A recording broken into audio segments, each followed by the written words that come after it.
Enchanted by Gail Carson Levine. Chapter 4. My mouth opened automatically. The spoon descended and a hot but not burning swallow poured in. Mandy had gotten the carrots at their sweetest, carrotiest best. Weaving in and out of the carrots were other flavors, lemon, turtle broth, and a spice I couldn't name. The best carrot soup in the world. Magical soup that nobody but Mandy could make.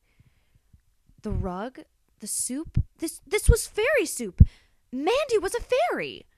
But if Mandy was a fairy, why was Mother dead? You're not a fairy. Why not? If you were, you would have saved her. Oh, sweet. I would have if I could. If she'd left the hair in my curing soup, she'd be well today. You knew? Why did you let her? I didn't know until she was too sick. We can't stop dying. I collapsed on the stool next to the stove, sobbing so hard I couldn't catch my breath. Then Mandy's arms were around me, and I was crying into the ruffles along the neck of her apron, where I had cried so many times before for smaller reasons. A drop landed on my finger. Mandy was crying too. Her face was red and blotchy. I was her fairy godmother too, Mandy said. And your grandmother's.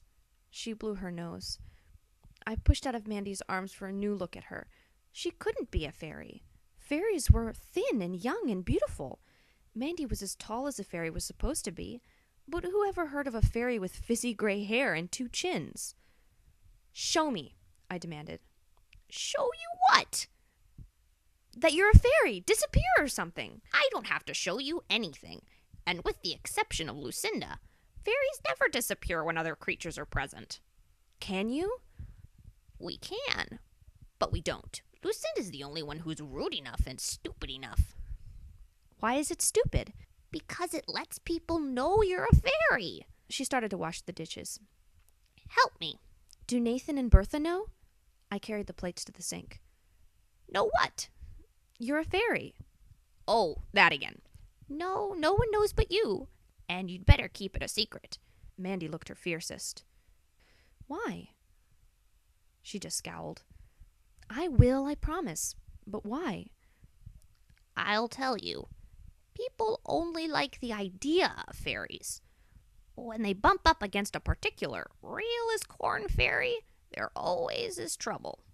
She rinsed a platter. You dry. Why? Because the dishes are wet, that's why. She saw my surprised face. Oh, why is there trouble? 2 reasons, mostly.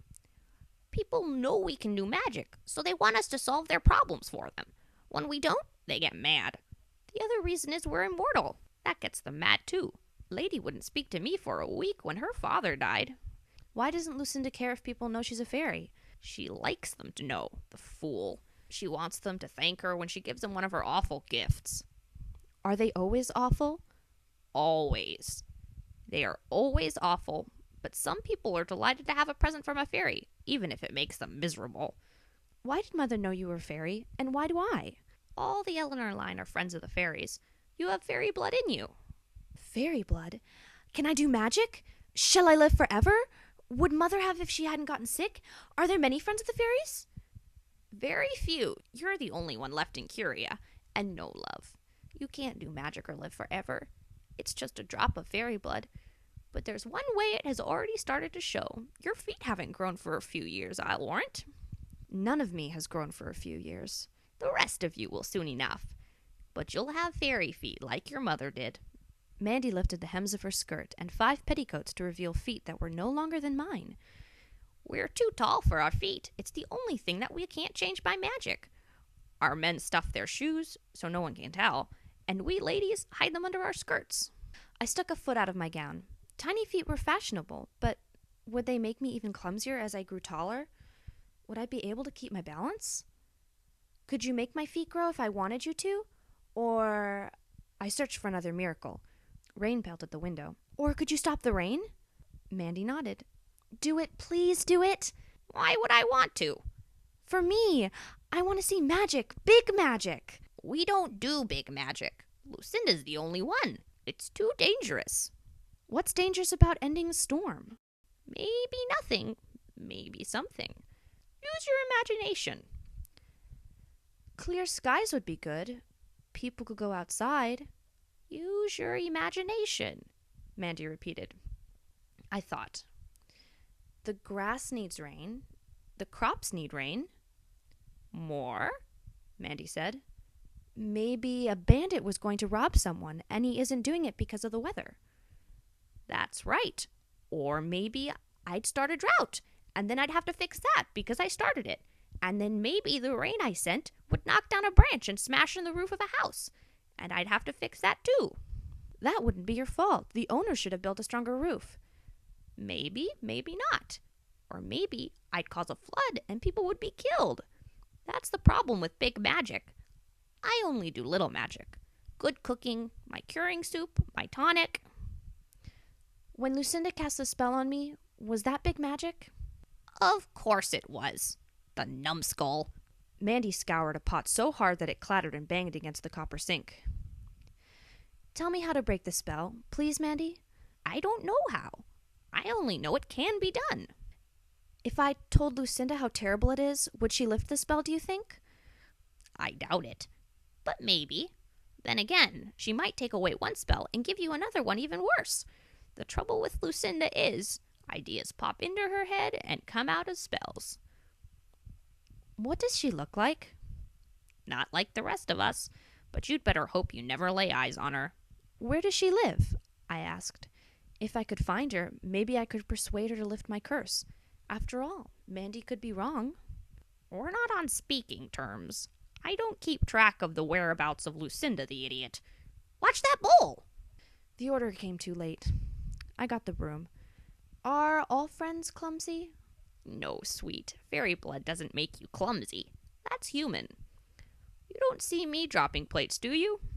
I started to sweep, but it wasn't necessary. The pieces of pottery gathered themselves together and flew into the trash bin. I couldn't believe it. That's about all I do, honey. Small magic that can't hurt anybody. Handy sometimes, though. No sharp bits left on the floor. I stared into the bin. The shards lay there. Why didn't you turn it back into a bowl? The magic's too big. Doesn't seem like it, but it is. Could hurt someone. You never know.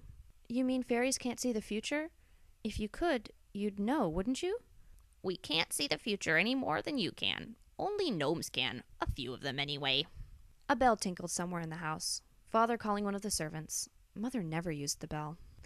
Were you my great-grandmother's fairy godmother, too? 1,000 questions flooded in. How long have you been our fairy godmother? How old was Mandy, really? Bertha came in. Sir Peter wants to see you in the study, miss. What does he want? I asked. He didn't say. She twisted one of her braids anxiously. Bertha was scared of everything. What was there to be afraid of? My father wanted to talk to me. It was only to be expected. I finished drying a plate, dried another, then a third. Best not a tarry, little mistress, Bertha said. I reached for a fourth dish. You'd better go, Mandy said. And he won't want to see that apron. Mandy was frightened, too. I took off the apron and left. I stopped just within the doorway of the study. Father sat in Mother's chair, examining something in his lap. Ah, there you are. He looked up. Come closer, Ella. I glared at him, resenting the order. Then I took one step forward. It was the game I played with Mandy, obedience and defiance. I asked you to come closer, Eleanor. I came closer. Not near enough. I won't bite you. I only want to get to know you a bit. He walked to me and led me to a chair facing him. Have you ever seen anything as splendid as this? He passed me the object he'd had in his lap. You can hold it. It's heavy for its size. Here. I decided to drop it since he liked it so much, but I glanced at it first, and then I couldn't. I held a porcelain castle no bigger than my 2 fists, with 6 wee towers, each ending in a miniature candle holder. And oh, strung between a window and each of the 2 towers was a gossamer thread of china from which hung laundry. A man's hose, a robe, and a baby pinafore, all thin as a spider's web. And pinned in a window downstairs, a smiling maiden waving a silken scarf. It seemed to be silk anyway.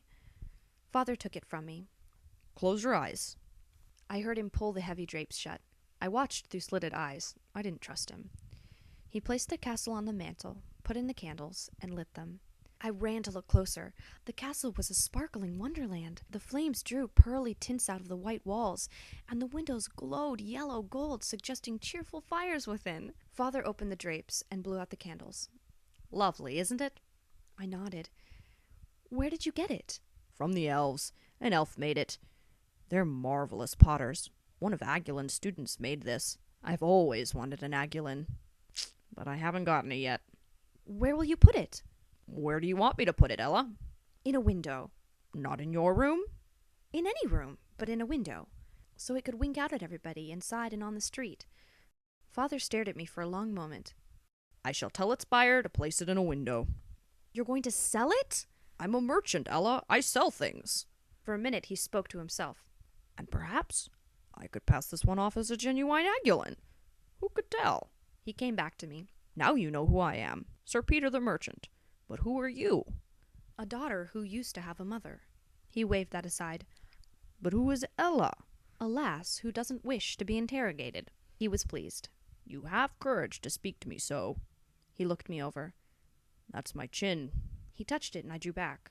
Strong, determined. That's my nose. I hope you don't mind that the nostrils flare. My eyes, except yours are green. Most of your face belongs to me. I wonder how it will be on a woman when you grow up. Why did he think it was fine to talk about me as though I was a portrait instead of a maiden? What shall I do with you? He asked himself. Why must you do something with me? I can't leave you to grow up a cook's helper. You must be educated. He changed the subject. What did you think of Dame Olga's daughters? They were not comforting, I said. Father laughed, really laughed, head back, shoulders heaving. What's so funny? I just liked being laughed at. It made me want to say something nice about the loathsome Hattie and Olive. They meant well, I suppose. They didn't mean well. The older one is an unpleasant conniver like her mother, and the younger one is a simpleton. It never entered their heads to mean well. His voice became thoughtful. Dame Olga is titled and rich. What did that have to do with anything? Perhaps I should send you to finishing school with her daughters. You might learn how to walk like the slip of a thing you are, and not like a small elephant. Finishing school? I'd have to leave Mandy, and they'd tell me what to do all the time, and I'd have to do it, whatever it is. They'd try to rid me of my clumsiness, but they wouldn't be able to. So they'd punish me, and I'd punish them back, and they'd punish me more. Why can't I just stay here? I suppose you could be taught by a governess, if I could find one. I would much rather have a governess, Father. I would study very hard if I had a governess. But not otherwise? His eyebrows rose, but I could tell he was amused. He stood and walked back to the desk where Mother used to work out our household accounts. You may go now. I have work to do. I left. On my way out, I said, perhaps small elephants cannot be admitted to finishing school. Perhaps small elephants cannot be finished. Perhaps they... I stopped. He was laughing again.